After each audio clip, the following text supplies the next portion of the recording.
Hello my dear follower, मैं महादेवी रूपानंद। तो आज का वीडियो बहुत ज़्यादा इंटरेस्टिंग है, तो मेरा जो वीडियो है अंत तक ज़रूर देखिएगा, क्योंकि इसमें मैं ऐसा बहुत कुछ बताने जा रही हूँ जो आपकी ज़िंदगी से जुड़ा हुआ होगा।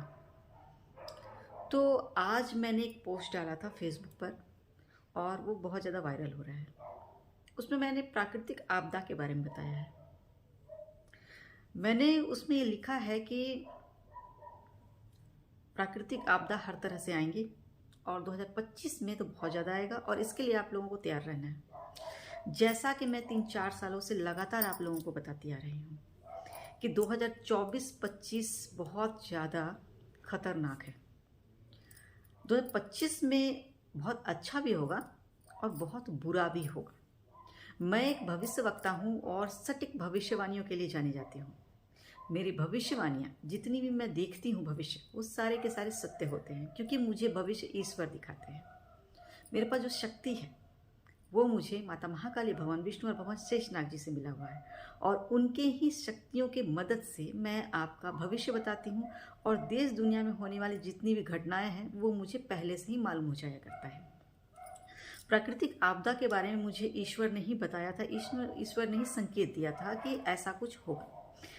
मैंने भूकंप के बारे में बहुत पहले ही बताया हुआ, प्रेडिक्ट किया है। जिन लोगों ने नहीं देखा है मेरा वीडियो, कृपया करके आप लोग फेसबुक पर या तो यूट्यूब पे सर्च कीजिएगा, मेरे वीडियोस में आपको मिल जाएंगे। तो मैं काफ़ी सालों से ये बताती आ रही हूँ कि एक ऐसा भूकंप आने वाला है जिससे जो मकान है, बिल्डिंग है, ताश के पत्तों के जैसा बिखर जाएंगे और ऐसा होगा। वो मैं इसलिए बोल रही हूँ क्योंकि मैं एक भविष्यवक्ता हूँ और मेरी देखी हुई जो भी विज़न होते हैं, जो भी भविष्यवाणियाँ होती हैं, वो कभी गलत नहीं होती, वो सत्य होती है। अब आज जो भूकंप आया दिल्ली में और बिहार में भी आया है, उड़ीसा में भी आया है, सिक्किम में भी आया है और सबसे पहले दिल्ली में आया है। तो आपने वीडियो को अगर ध्यान से देखा होगा, उसमें न्यूज़ चैनल में वीडियो चल रहा था, तो उसमें कुछ लोग ऐसा बोल रहे हैं कि हमें तो ऐसा महसूस हुआ जैसे कि धरती के नीचे ट्रेन चल रही है, दो ट्रेन आपस में लड़ गई हो, या कोई मेट्रो ट्रेन चल रही है। बहुत लोगों ने बहुत तरह की चीज़ें बताई कि ऐसा लग रहा था जैसे कि कोई ड्रिल मशीन लेकर कोई ड्रिल कर रहा है, इस तरह से महसूस हुआ, उस तरह से सुनाई दिया आवाज़ जब भूकंप आ रहा था। तो मैंने ये कहा हुआ है कि देखिए, एक ऐसा भूकंप आएगा जिसे ताश के पत्तों के जैसा बिल्डिंग गिर जाएगा, मकान ताश के पत्तों के जैसा ही बिखर जाएगा। जैसा मैं बोल रही शब्दों पर ध्यान दीजिए। और मैंने कहा भी है 2025 बहुत खतरनाक है और बड़ा भूकंप आने वाला है। ये ट्रेलर भी दिखा रहे हैं, भगवान ईश्वर आपको ट्रेलर दिखा रहे हैं कि देखो ये आने वाला है। और साइंटिस्ट ने भी कहा हुआ है कि बहुत बड़ा भूकंप आने वाला है, क्योंकि हलचल चल रही है, बहुत ज़्यादा हलचल हो रही है पृथ्वी के अंदर। और साइंटिस्ट से पहले मैंने बताया हुआ है कि बड़ा भूकंप आएगा और सब कुछ तबाह कर देगा। तो आप ये देख रहे हैं कि 2-3 सालों से भूकंप आना बहुत ज़्यादा हो गया है। कभी कुछ आ रहा है, कभी कुछ आ रहा है, कभी बहुत ज़्यादा तेज आ रहा है भूकंप, कभी कम आ रहा है, लेकिन आ रहा है लगातार। आपने देखा होगा। और 24 में तो बहुत ज़्यादा आया, 25 में तो और भी ज़्यादा आएगा। और लेकिन जो मैंने कहा है बड़ा भूकंप आने वाला, तो वो आएगा, वो आने वाला है। अब वक्त शुरू हो चुका है। किसका? कयामत के दिन शुरू हो गए हैं। मेरे वीडियो को अंत तक देखिएगा। कयामत के दिन शुरू हो गए हैं और अब जो है सबको उनके कर्मों का जो है फल मिलेगा। अब देखिए, ये जजमेंट डे है, कलयुग का जो है जो अंतिम चरण है, और सतयुग का बिल्कुल स्टार्टिंग फेज है, ये संधि काल है और ये जजमेंट डे है। जजमेंट डे होने वाला है क्योंकि कल के अवतार जो है वो जो है जजमेंट करेंगे और जो है न्याय दिलाएंगे और दुष्टों को सजा भी देंगे। तो जितने लोगों ने, देखिए सबसे ज़्यादा मुसीबत किन के ऊपर आएगी पता है आपको? सबसे ज़्यादा मुसीबत किसके ऊपर आएगी? जो मांसाहारी है, जो मांसाहारी है, जो मीट मांस का सेवन करते हैं, जो जानवरों की लाश खाते हैं, उनके ऊपर सबसे ज़्यादा मुसीबत आने वाली है, सबसे ज़्यादा। और वो किसी भी हालत में नहीं बच पाएंगे, किसी भी हालत में नहीं बचेंगे। अगर वो भूकंप से बचेंगे तो किसी और चीज़ से उनकी तबाही होनी है। ये मैंने बहुत पहले ही प्रेडिक्ट किया था और ये सत्य भी है। क्योंकि देखिए, जब आप, सिर्फ मैं अभी एक एग्जांपल बता रही हूँ कि जो नॉनवेज खा रहे हैं, जो जानवरों की लाश खा रहे हैं, जो मांसाहार का सेवन करते हैं, उनकी तबाही निश्चित है, वो नहीं बच पाएंगे। लेकिन इनके अलावा भी बहुत सारे लोग, जैसे कि बहुत लोग शाकाहारी भी हैं और जो है वो मीट मांस नहीं खाते, वो जानवरों की लाश नहीं खाते, इसके बावजूद वो कुछ और क्राइम करते हैं या फिर कुछ और गलत काम करते हैं, तो उनकी भी सज़ा निर्धारित है। लेकिन मैं एक एग्जाम्पल देकर आपको बता रही हूँ कि जो मांसाहारी है वो किसी भी कीमत पर नहीं बच सकते। आप जानवरों की लाश खा रहे हो, आप छोटे छोटे जानवरों को बड़े शौक से बाजार से कटवा कर लेकर आते हो, कहते हो कि मुझे ये पीस देना, मुझे वो पीस देना, वो पीस लाओ, वो पीस लाओ, उनके हाथ खाना, उसके पाँव खाना, उसके ब्रेन खाना, उसका ये खाना है, वो खाना है। अरे आप खुद इस बात को सोचो कि जैसे इंसान का बच्चा होता है, कितना प्यारा होता है, कितना मासूम सा होता है, कितना दुलारा होता है। हर माँ बाप का बच्चा दुलारा होता है, प्यारा होता है ना। उसी तरह से जैसे हम लोग अपना जीवन जीते हैं, ठीक उसी तरह से जानवर भी अपना जीवन जीते हैं, पर पक्षी भी अपना जीवन जीते हैं। आप जिस तरह से आप मुर्गे को जो शॉप से आप उसको बनवा कर कटवा कर लेकर आते हो घर पे, आप खुद इस बात को सोचना, जब आप शॉप पे जाते हो, आप जरा उनका चेहरा देखना, मुर्गे मुर्गी का चेहरा देखना। अगर आपको दया आती है तो ठीक है, अच्छी बात है, लेकिन आपको दया नहीं आती है ना, तो भगवान को भी आपके ऊपर दया नहीं आएगी। अब देखिए, जो बकरा खाते हैं, बकरी खाते हैं, जो भी खाते हैं, या कोई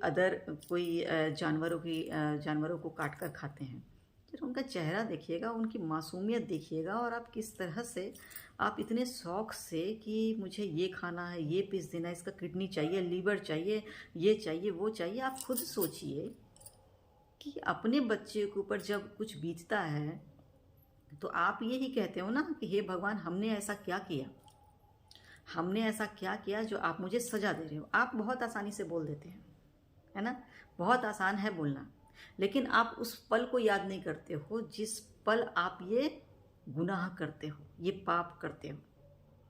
ठीक है, तो ये जजमेंट डे है और आपको आपके गुनाह की सजा ईश्वर देंगे जरूर, क्योंकि ये अब कलयुग का अंतिम चरण है, सतयुग का सबसे स्टार्टिंग फेज है। और मैंने ये कहा हुआ है कि सतयुग आने तक 70% लोग जो है वो जो है मारे जाएंगे, मृत्यु हो जाएगी उनकी, और कम से कम 25 से 30% लोग ही बचेंगे जो सतयुग में प्रवेश करेंगे, जो पुण्य आत्मा होंगे, जो अच्छे आत्मा होंगे, जिन्होंने अच्छे कर्म किए हैं।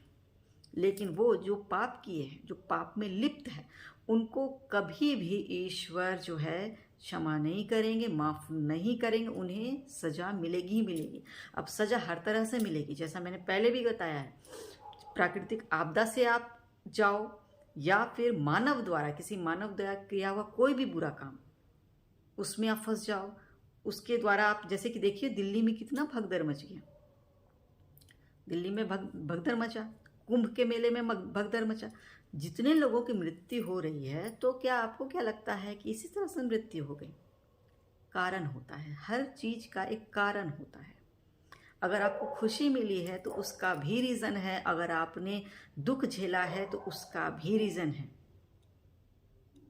ईश्वर हर चीज का एक फल देते हैं, हर कर्म का फल देते हैं। अगर आपने जीवन में बहुत अच्छे काम किए हैं तो आपको जीवन में सुख ज़्यादा मिलेगा, अगर ज़्यादा बुरे कर्म किए हैं तो जीवन में दुख ज़्यादा मिलेगा। तो जब किसी के जीवन में दुख ज़्यादा होता है तो आप ये शिकायत करते ही क्यों हैं ईश्वर से कि मैंने क्या किया? क्या पता आपके कोई पास्ट लाइफ कर्मा हो जो आप झेल रहे हो, उस जन्म में ना झेले हो, इस जन्म में झेलना पड़ रहा हो, या फिर इसी जन्म के कोई कर्मा हो, कुछ भी हो सकता है। तो मेरा यही कहने का मतलब है कि जितने जल्दी हो सके बुरे कर्म छोड़ दीजिए, सत्य के रास्ते पर बढ़िए और नॉनवेज बंद कर दीजिए, क्योंकि किसी की हत्या हो रही है, किसी की मृत्यु हो रही है, कोई मासूम सा जानवर कट रहा है, तो ये बहुत बड़ा पाप है ईश्वर के नज़र में। अगर आप उनकी पीड़ा को नहीं समझ रहे हैं तो यकीन मानिए ईश्वर भी आपकी पीड़ा को कभी नहीं समझेंगे और वो आपको सजा पे सजा देते ही जाएंगे। फिर आप ये कहने के लिए नहीं होंगे कि मैंने क्या किया था।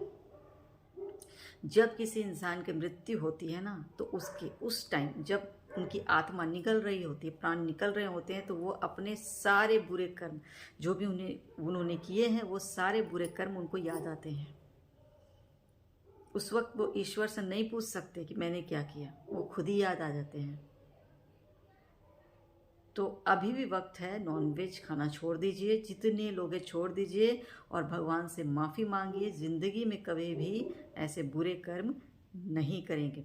किसी जानवर को अपने पास पाल कर देखिए, किसी जानवर के बच्चे को या फिर जानवर को, उनको पाल कर देखिए अपने घर में, तो आपको पता चलेगा कितने मासूम होते हैं, कितने प्यारे होते हैं। उन्हें सिर्फ प्यार चाहिए और कुछ नहीं चाहिए। आप लोग जो इतने शौक से आप शॉप पर जाते हो और बड़े शौक से कहते हो कि मुझे वो वाला पीस देना, वो ज़रूर देना, मुझे तो ऐसा ऐसा इस तरह से काट कर खाना है, मुझे तो वैसे खाना है, मैं तो ये पीस खाऊंगा, वो पीस खाऊंगा।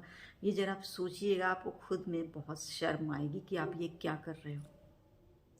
तो आपदा तो आएगी, ये आपके कर्म ही डिसाइड करेंगे कि आपकी ज़िंदगी आपको कहाँ लेकर जाती है, आप कहाँ जाओगे, ये आपके कर्म डिसाइड करेंगे।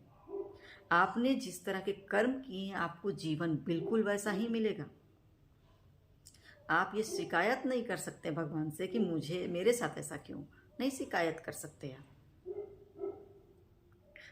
तो जितनी जल्दी हो सके सही रास्ते पर आ जाइए, क्योंकि अभी तो बहुत बड़ा बड़ा आपदा आना बाकी है, अभी तो बड़ा भूकंप तो आना बाकी ही है, अभी तो ट्रेलर है।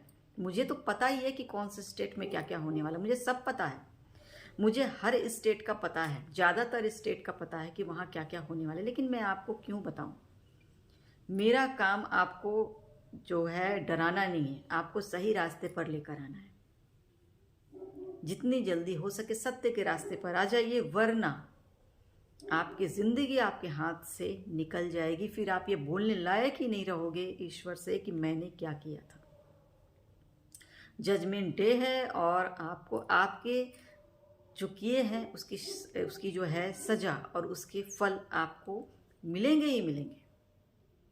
अभी बीमारी आनी बाकी है, जो मैंने कहा है मल्टीपल ऑर्गन फेलियर होगा और होगा ज़रूर, 2025 में ही होगा वो। अब वो वक्त आ गया है,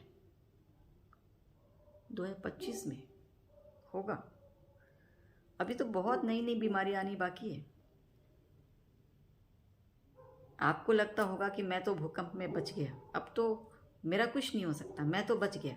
लेकिन आप ये भूल रहे हैं कि अगर आपने बुरे कर्म किए तो आप कभी नहीं बच सकते।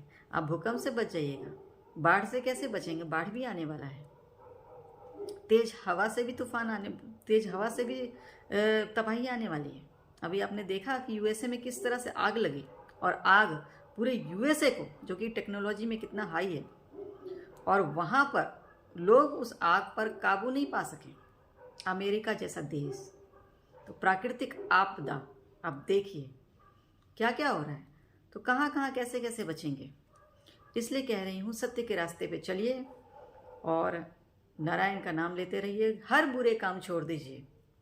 और जैसा कि मैंने बताया था कि मैंने उपाय किया था सतयुग प्रवेश, कर्मा क्लिनजिंग और बाढ़ भूकंप इत्यादि प्राकृतिक आपदाओं से बचकर सतयुग में प्रवेश कराने का जो मैंने उपाय जिन जिन का किया है, वो सारे लोग सतयुग में प्रवेश करेंगे, सारे लोग।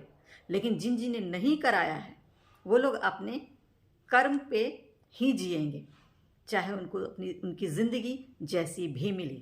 लेकिन जिन जिन लोगों ने मेरे से उपाय करवाया है बचाव का, वो लोग सतयुग में प्रवेश जरूर करेंगे।